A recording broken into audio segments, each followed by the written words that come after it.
Welcome to Learn Sword and Typing with VIKAS Sir. Progressive exercise number 16. At the rate 100 word per minute, 840 words. So be ready, start. I deem it a privilege and an honor to meet you, the students and teachers of the Tribune University, and to spend a few happy moments in your midst. For one who, like me, has been a teacher all his life, it is always a stimulating and encouraging experience to meet young students and scholars engaged in the pursuit of knowledge and discovery.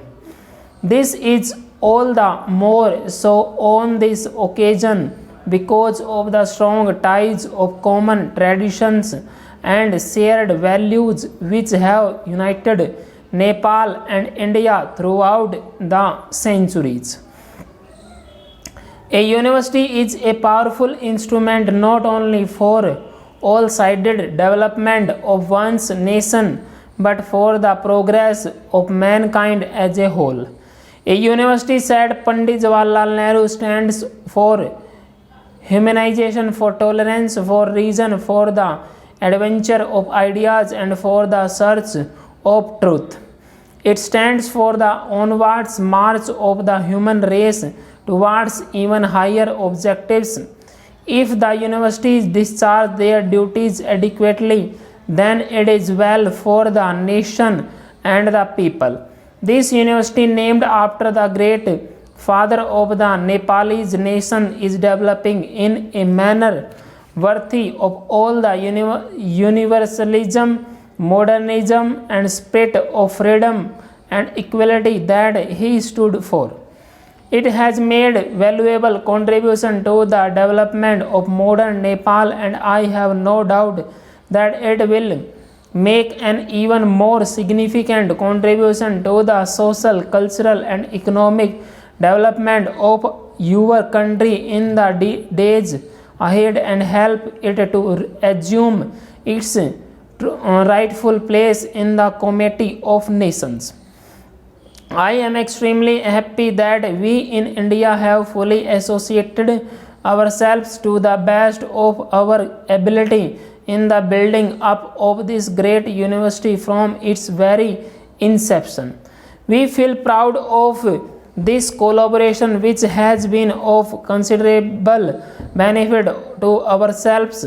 I feel particularly happy to be associated with the construction on this beautiful campus of a new building which has been named after Mahatma Gandhi, whose birth century year is now being celebrated in India and in several other countries of the world.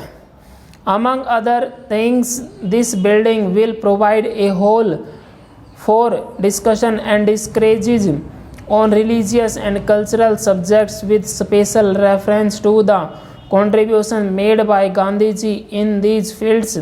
The people of India and Nepal, as well as of other countries, feel very close to Gandhiji for his principal teachings, which have an eternal value. The developing countries of Asia, including Nepal and India, are now facing tremendous challenges in the field of development. They have now to modernize their traditional social systems, maintaining what is good in the old and imbibing what is good in the new and harmonizing continuity with change. They have to develop agriculture and industry very rapidly and to secure quick economic growth which will ensure at least a minimum living standard to every citizen. They have also to strive to reduce the wide gap between their level of development and that of the industrially countries are really challenges for you, the rising generation, and it is on you vision, wisdom, competence, and dedicated hard work, and their solutions will largely depend. In this great national task, the major effort will have to come from the people themselves. but their efforts could be considerably strengthened in two ways. The first is assistance from developed countries who owe a duty to themselves as well as to the less privileged nations of the world to reduce the widening gap in the standards of living in the advanced and backward countries. And the second is the equally important collaboration between the developing nations themselves, who have so much to give as well as to receive in the sharing of experiences and implementing cooperative projects of mutual benefit. Every nation and every generation has to fight anew its own battles for freedom, freedom from hunger and want, disease and ignorance, from foreign domination, economic and political. The people of my generation in India had to devote their energies mainly to win the battle for political freedom. But now the people of your generation, both in Nepal and in India, have to fight other and more difficult battles, the battles for freedom from ignorance, from hunger, from degrading poverty, and from all such other things that impede the full development of the human personality. I am very happy to find that the people of Nepal have accepted this challenge and that they also consider it an opportunity which should be met with strength, dignity, discipline, and fortitude.